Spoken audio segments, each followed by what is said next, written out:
हिंदू बेटी के लिए शादी की मिनिमम एज 18 साल है और मुस्लिम पर्सनल लॉज के अकॉर्डिंग शादी की मिनिमम एज सिर्फ 15 साल है। मतलब उसने अपनी स्कूल एजुकेशन भी पूरी नहीं की होती है और उसकी शादी कर दी जाती है। शाहबानो को उनके पति ने तलाक दे दिया था और उन्हें एलिमनी देने से इनकार कर दिया गया था। अब अदालतों ने गुजारा भत्ता के रूप में पर मंथ 179 रुपए की बहुत मामूली राशि देने का डिसीजन दिया, लेकिन शाहबानो के पति ने उस फैसले के खिलाफ अपील की। अब जब ये सब हो रहा था तो राजीव गांधी सरकार ने इंटरफियर किया और एक कानून लाया जिसमें कहा गया कि हम मुस्लिम पर्सनल लॉज में इंटरफियर नहीं करेंगे।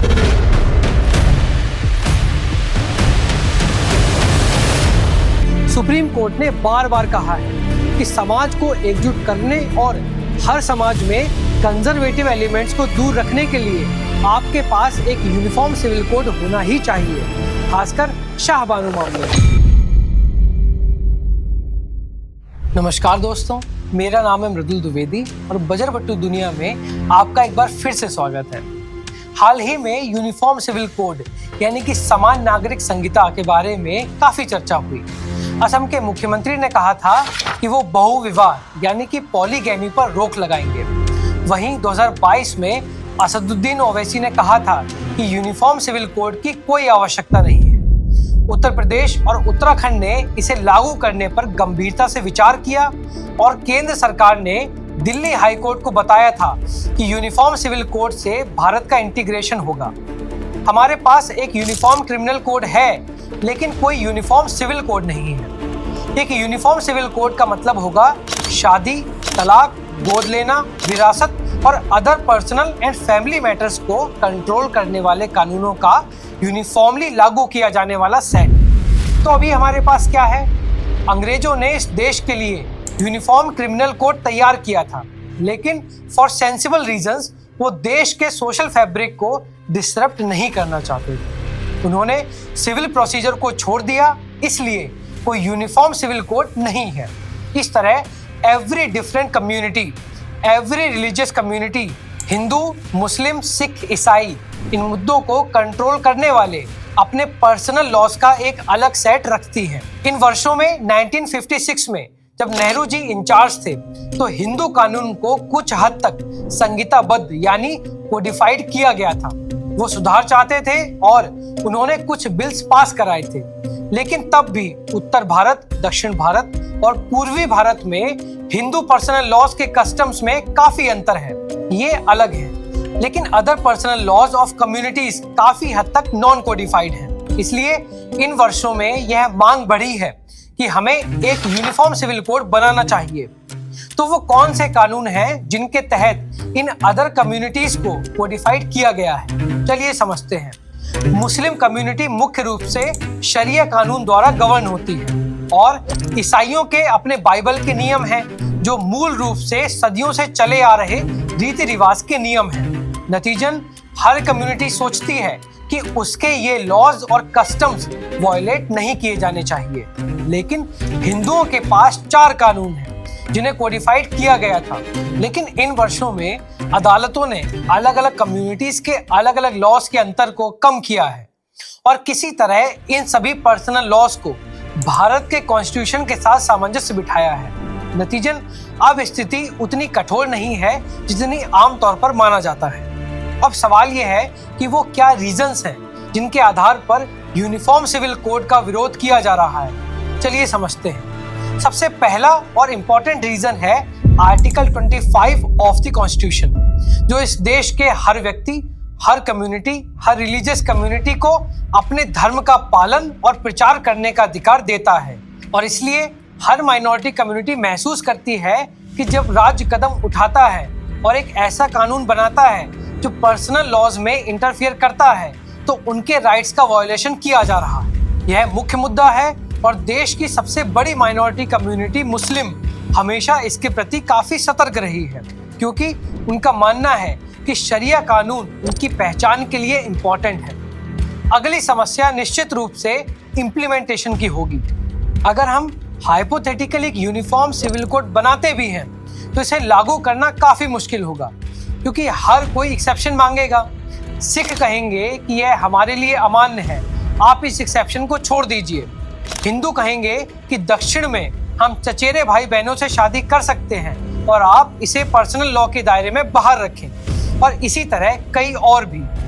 इसलिए इतने सारे एक्सेप्शन होंगे कि यह गोवा के सिविल कोड जैसा हो जाएगा, जो कि एक ऐसा कानून है जो राज्य में सभी सिटीजन्स के लिए मैरिज, प्रॉपर्टी और इनहेरिटेंस से रिलेटेड मामलों पर एक समान नियम लागू करता है।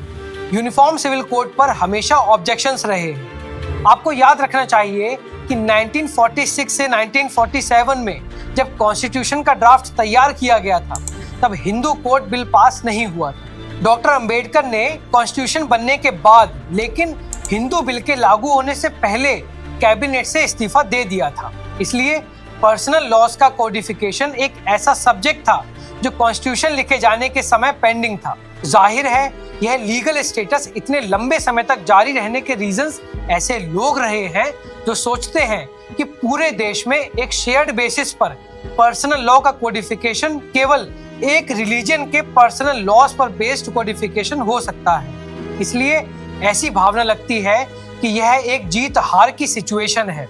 हिंदू मैरिज एक्ट या हिंदू कोड के तहत भी काफी अंतर है।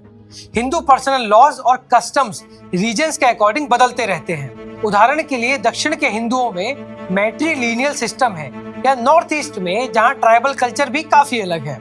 इसलिए शायद all India uniform civil code बनाने की इम्पॉसिबिलिटी को महसूस करते हुए सेंट्रल लीडरशिप ने राज्यों को अपने अपने कानून बनाने के लिए स्वतंत्र छोड़ दिया है, क्योंकि तब ही वो अपने राज्य के ऑब्स्टेकल्स के अकॉर्डिंग अपने एक्सेप्शन दे सकते हैं। उदाहरण के लिए यदि कोई लोकल कस्टम्स किसी हिंदू पुरुष को कई बार शादी करने की अनुमति देता है, तो वो उस कानून के तहत ऐसा करने की गुंजाइश छोड़ देंगे। अमेरिका, सिंगापुर, जापान, यूके सभी पश्चिमी देशों में रहने वाले हिंदू, जिनमें दक्षिण भारतीय हिंदू भी शामिल हैं, और वे व्यावसायिक कोड से काफी खुश हैं। और न केवल विदेश में, गोवा में भी हिंदू, मुस्लिम, पारसी सभी गोवा के सिविल कोड से काफी सहज और खुश हैं। तो यूनिफॉर्म सिविल कोड के फेवर में क्या रीजंस दिए गए हैं? लाभ कई हैं। लीगल रिसर्चर्स का कहना है कि इसकी सबसे इंपॉर्टेंट बेनिफिशियरी कम्युनिटी महिलाएं होंगी। देखिए, क्योंकि हिंदू कोडिफाइड लॉ महिलाओं को property rights, grounds for divorce, allowance के केस में आदमी के बराबर या लगभग बराबर का दर्जा देता है। लेकिन मुस्लिम पर्सनल लॉज एक उदाहरण के रूप में, यहाँ तक कि क्रिश्चियन पर्सनल लॉज भी इस प्रकार का दर्जा नहीं देते हैं। हालांकि इसको लेकर सुप्रीम कोर्ट ने कई फैसले भी दिए, लेकिन जमीनी हालत में सिग्निफिकेंट चेंज नहीं आया है। आजादी के 78 साल बाद भी हम पर्सनल लॉज से गवर्न होते हैं, और सेक्युलरिज्म और पर्सनल लॉज एक साथ नहीं चल सकते। या तो हमें सेक्युलरिज्म के माध्यम से गवर्न होना चाहिए। अनफॉर्चुनेटली स्पेशली हमारी बेटियों को समान अधिकार नहीं मिलते हैं। हिंदू बेटी के लिए शादी की मिनिमम एज 18 साल है, और मुस्लिम पर्सनल लॉज के अकॉर्डिंग बेटी के लिए शादी की मिनिमम एज सिर्फ 15 साल है। मतलब उसने अपनी स्कूल एजुकेशन भी पूरी नहीं की होती है और उसकी शादी कर दी जाती है। इसी तरह अगर कोई हिंदू बेटी तलाक से गुजर रही है, तो उसे भत्ता यानी मेंटेनेंस और गुजारा भत्ता यानी कि एलिमनी मिलेगी। दुर्भाग्य से मुस्लिम बेटियों को ये सब आज भी बड़ी मुश्किल से ही मिल पाता है। जैसे तलाक की प्रोसेस हिंदू और मुस्लिम के लिए पूरी तरह से अलग है। मुस्लिम पर्सनल लॉज के अकॉर्डिंग मुस्लिम बेटियों के लिए कोई अलाउंस और एलिमनी नहीं है। उत्तराधिकार यानी कि सक्सेशन भी पूरी तरह से अलग है। विरासत यानी कि इनहेरिटेंस भी पूरी तरह से अलग है। बच्चा गोद लेने की प्रक्रिया भी पूरी तरह से अलग है। अभिभावकत्व यानी कि गार्जियनशिप के नियम भी पूरी तरह से अलग हैं। हम 21वीं सदी में हैं और हम जेंडर जस्टिस, जेंडर इक्वलिटी की बात करते हैं, जो एक जनरल सिविल कोड आप कह सकते हैं एक यूनिफॉर्म सिविल कोड के बिना असंभव है। लेकिन इसे इंडियन सिविल कोड कहना ज्यादा अप्रोप्रिएट होगा। चलिए अब ये समझते हैं कि यह भारत के बाहर कैसे काम करता है। दरअसल यूरोपियंस के लिए ये काफी आसान है, क्योंकि यूरोप सांस्कृतिक रूप से समरूप, कल्चरली होमोजेनस है। वहाँ मेजॉरिटी में ईसाई हैं और इसलिए उनके लिए यह काफ़ी आसान रहा है। उन्होंने यूनिफॉर्म सिविल कोड बनाया है जो सभी नागरिकों पर समान रूप से लागू होता है। वहाँ लिटरेसी लेवल भी अलग है, इसलिए एक्सेप्टेंस आसान है।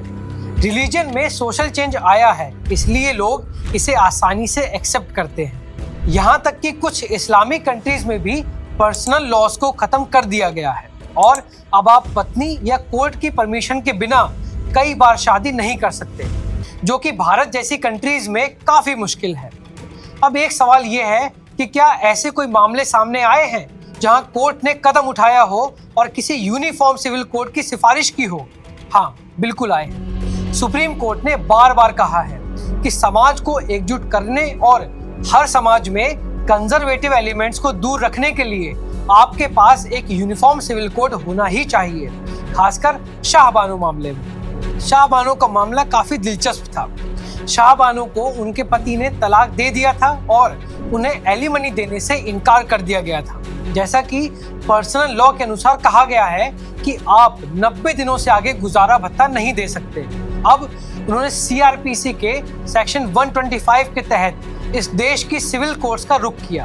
अब अदालतों ने गुजारा भत्ता के रूप में पर मंथ 179 रुपए की बहुत मामूली राशि देने का डिसीजन दिया, लेकिन शाहबानो के पति ने उस फैसले के खिलाफ अपील की। अब जब ये सब हो रहा था तो राजीव गांधी सरकार ने इंटरफियर किया और एक कानून लाई जिसमें कहा गया कि हम मुस्लिम पर्सनल लॉज में इंटरफियर नहीं करेंगे, और अगर मुस्लिम पर्सनल लॉ कहता है कि 90 दिनों से आगे कोई गुजारा भत्ता नहीं है तो 90 दिनों से आगे कोई गुजारा भत्ता नहीं होना चाहिए। और मूल रूप से उन्होंने इस्लामिक सोसाइटी में कंजर्वेटिव एलिमेंट्स को बढ़ावा दिया। अब फॉर्चुनेटली कोर्ट ने कहा कि नहीं, सीआरपीसी की धारा 125 लागू होगी और उन्होंने उसे वह गुजारा भत्ता दिया, और वो कानून जो राजीव गांधी सरकार लाई थी एक इनइफेक्टिव लॉ बना रहा। इस मायने में कोई भी अदालत इसे किसी भी मुस्लिम महिला के अधिकारों से इनकार करने के लिए कभी इस्तेमाल नहीं करती है। इसलिए अदालतों ने न केवल यूनिफॉर्म सिविल कोड की सिफारिश की है, बल्कि उन्होंने सालों से व्यक्तिगत कानून को इंक्रीमेंटली बदलने के लिए भी काम किया है। अदालतें कहती हैं कि कृपया uniform civil code general civil code लाएं, लेकिन यह अभी तक लागू नहीं किया गया है। इसके पीछे अपीजमेंट की पॉलिटिक्स के रीजंस हैं, वोट बैंक की राजनीति है, इसके कई डायमेंशंस हैं। लेकिन बात यह है, अगर किसी की 4 बेटियां हैं, एक हिंदू से शादी करती है, एक मुस्लिम से, तीसरी ईसाई से और चौथी पारसी से, तो शादी के बाद हर बेटी के अधिकार अलग क्यों होने चाहिए? वो सभी भारतीय नागरिक हैं। हमारा कॉन्स्टिट्यूशन क्यों आर्टिकल 14 समानता प्रदान करता है? उसी तरह आर्टिकल 15 कहता है कि आप धर्म, जाति आदि के आधार पर डिस्क्रिमिनेशन नहीं कर सकते। आर्टिकल 21 कहता है कि आप सभी को जीवन का अधिकार, स्वतंत्रता और डिग्निटी का अधिकार प्रदान करें। और जहां तक राइट्स ऑफ रिलीजन का संबंध है, जैसे कई लोग कहते हैं कि हमें आर्टिकल 25 के तहत धर्म का अधिकार है, कृपया याद रखें, आर्टिकल 25 के तहत धर्म के अधिकार की 3 सीमाएं हैं। सार्वजनिक व्यवस्था यानी कि पब्लिक ऑर्डर, हेल्थ और मोरालिटी यानी कि इन तीनों के अधीन ही धर्म का पालन किया जाना चाहिए। तो कोई भी रीति, कोई भी प्रथा, कोई भी रिवाज जो पब्लिक ऑर्डर के खिलाफ है, क्या वह आर्टिकल 25 के तहत प्रोटेक्टेड है?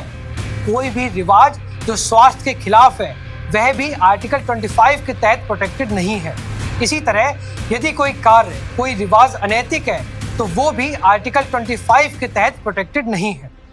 कुछ लोग कहते हैं कि विशेष विवाह अधिनियम स्पेशल मैरिज एक्ट 1954 भी यूनिफॉर्म सिविल कोड बनाने का एक प्रयास है, लेकिन इस एक्ट ने उतनी रफ्तार नहीं पकड़ी। इसका उपयोग केवल तभी किया जाता है जब 2 अलग अलग कम्युनिटी के लोग शादी करते हैं, तो इससे जुड़े कई लूप होल्स भी हैं। चलिए उन लूप होल्स को समझते हैं। स्पेशल मैरिज एक्ट का ऑब्जेक्टिव वास्तव में 2 अलग अलग जातियों के लोगों को एक दूसरे के धर्म में परिवर्तित हुए बिना शादी करने की अनुमति देना था। प्रत्येक अपना धर्म बनाए रखता है, इसलिए ये एक बहुत अच्छा कानून है। इसका उद्देश्य यूनिफॉर्म सिविल कोड की शुरुआत होना था। अनफॉर्चुनेटली इसमें कुछ प्रोविजंस थे जो बहुत अच्छे से नहीं माने गए। क्या हर भारतीय कम्युनिटी की परवाह किए बिना केवल स्पेशल मैरिज एक्ट के तहत शादी करेगा, या क्या एक ईसाई, मुस्लिम या पारसी के लिए शादी करने का एकमात्र तरीका स्पेशल मैरिज एक्ट के तहत जाना है? वो कभी भी कानून या रीजंस की कसौटी पर खरा नहीं उतरेगा तो हाँ, उन लोगों के लिए स्पेशल मैरिज एक्ट है जो स्वेच्छा से इसका सहारा लेते हैं। लेकिन इसे कंपलसरी बनाना या कम्युनिटी के किसी एक स्पेशल क्लास के लिए शादी का एकमात्र तरीका बनाना शायद काम नहीं कर सकता है। कानून के रेफरेंस में और कानूनी पहलू के रेफरेंस में यूनिफॉर्म सिविल कोड अभी कहाँ है, आइए जानते हैं। देखिए, यूनिफॉर्म सिविल कोड उन विषयों को कवर करता है जो समवर्ती सूची, जिसे हम कॉन्करेंट लिस्ट भी कहते हैं, उनमें शामिल है। नतीजन केंद्र सरकार को आइडियली एक मॉडल के रूप में एक यूनिफॉर्म सिविल कोड का ड्राफ्ट तैयार करना चाहिए था और राज्यों को लोकल रिक्वायरमेंट्स के अनुसार इसमें फेरबदल करना चाहिए था। लेकिन यहाँ इसका उल्टा हो रहा है। राज्य अपनी खुद की यूनिफॉर्म सिविल कोड बनाने के इरादे की घोषणा कर रहे हैं और क्या होता है अगर वो सभी एक दूसरे के कॉन्ट्रेरी हो, क्योंकि ये भी शायद एक बड़ी पॉसिबिलिटी होगी। नेशनल लेवल पर आपके पास पहले से ही मेजॉरिटी के लिए, यानी कि हिंदुओं के लिए कम से कम Hindu succession act, Hindu marriage act है। अब क्या आपके पास उत्तराखंड या उत्तर प्रदेश या किसी अन्य राज्य के अंदर सभी हिंदू हो सकते हैं जो जनरल सिविल कोड के अपने वर्जन को लागू करने की धमकी देते हैं? क्या हिंदू उससे गवर्न होंगे? क्या आपके पास ऐसी शादियां हो सकती हैं जो पूरे भारत में काम करेंगी लेकिन यहाँ एक विशेष राज्य में काम नहीं करेंगी? तो कई सवाल हैं। दूसरी बात, जैसा कि आप कॉन्स्टिट्यूशन से जानते हैं, यदि कोई स्टेट लॉ सेंट्रल लॉ से हटता है तो जब तक राष्ट्रपति स्टेट लॉ को सहमति नहीं देते तब तक वह स्टेट के अंदर इफेक्टिव नहीं होगा। अब सवाल ये है कि क्या कोई ड्राफ्टेड यूनिफॉर्म सिविल कोड रहा है जिसे लोग देख सकें? देखिए, स्टेट पॉलिसी के गाइडिंग प्रिंसिपल में 15 से अधिक प्रिंसिपल्स हैं, लेकिन केवल 3 को ही गांधीवादी आदर्शवाद को आकार देने के लिए अक्सर लागू किया गया है, जैसे गौ हत्या को रोकना और निषेध करना। अब ये किसी रीजन से काफी पॉपुलर है। और अगला है यूनिफॉर्म सिविल कोड। जो लोग सामान्य सिविल कोड की मांग उठाते हैं वो ये भी कहते हुए दिखाई पड़ते हैं कि जो कानून मेजॉरिटी पर लागू होता है वह माइनॉरिटीज पर भी समान रूप से लागू होना चाहिए। अगर कोई रिलीजन न्यूट्रल ड्राफ्ट लेकर आता है जिसमें सभी में से सर्वश्रेष्ठ को शामिल किया जाता है और इसे सार्वजनिक डोमेन में डालता है तो एक हेल्दी डिस्कशन हो सकता है, और वो नहीं हो रहा है। कोई भी ड्राफ्ट लेकर नहीं आया है। अब ऐसा नहीं है कि हिंदुओं के बीच भी कोई एक समान नागरिक कानून है। आप शादी का ही उदाहरण ले लीजिए। कई हिंदू कम्युनिटी हैं जहां पहले चचेरे भाई बहनों के बीच शादी नियमित रूप से होती है, लेकिन वो हिंदुओं के अदर क्लासेस के बीच समान रूप से अनइमेजिनेबल है। या फीमेल सक्सेशन का सवाल, हिंदू सक्सेशन एक्ट में होने के बावजूद यह बमुश्किल 2-3 साल पहले ही था जब सुप्रीम कोर्ट को यह फैसला सुनाना पड़ा कि बेटियां भी संपत्ति में पूर्ण हिस्से की हकदार हैं। इस सवाल को शांत दिमाग से हल करने की आवश्यकता है जब सर्कमस्टेंसेस स्ट्रेसफुल ना हो। ऐसा कुछ भी नहीं है जो एक पूरे ड्राफ्ट को सामने आने से रोकता है, फिर देश इसे आगे ले जा सकता है। इस वर्तमान गर्मागर्म स्थिति में नहीं, यह सही समय है कि सभी व्यक्तिगत कानून, चाहे वह हिंदू, पारसी, ईसाई, मुस्लिम हो, चले जाने चाहिए और हमारे पास एक gender neutral, religion neutral, unique general civil code होना चाहिए। आप इसे भारतीय सिविल कोड कह सकते हैं। अगर हमारे पास एक सामान्य सिविल कोड नहीं हो सकता है तो यह 5 अलग अलग जेंडर न्यूट्रल लॉज हो सकते हैं। जैसे हम शादी की उम्र सुनिश्चित करने के लिए एक कानून बना सकते हैं, दूसरा कानून भत्ता गुजारा भत्ता सुनिश्चित करने के लिए, तीसरा कानून उत्तराधिकार विरासत के लिए। इसलिए 5 कानून रखने के बजाय एक भारतीय सिविल कोड रखना बेहतर है। इसे अध्यायवार ड्राफ्ट करना चाहिए, जैसे भारतीय दंड संहिता, जिसे अब भारतीय न्याय संहिता 2023 से रिप्लेस कर दिया गया है। ये अदालतों के लिए काफी आसान होगा, ये आम आदमी के लिए काफी आसान होगा और ये शिक्षा के लिए भी काफी आसान होगा। किसी ने कभी ड्राफ्ट तैयार नहीं किया है, किसी ने कोशिश नहीं की है। ये सारी बातें पिछले 70 सालों से चल रही हैं। हमें अभी तक एक ड्राफ्ट देखना बाकी है। हो सकता है यह सरकार हमें एक ड्राफ्ट पेश करे। आज की इस चर्चा को इसी पॉजिटिव नोट पर खत्म करते हैं। मिलते हैं अगले वीडियो में एक नई डिटेल रिसर्च के साथ। तब तक के लिए जुड़े रहिए बजरबट्टू दुनिया से।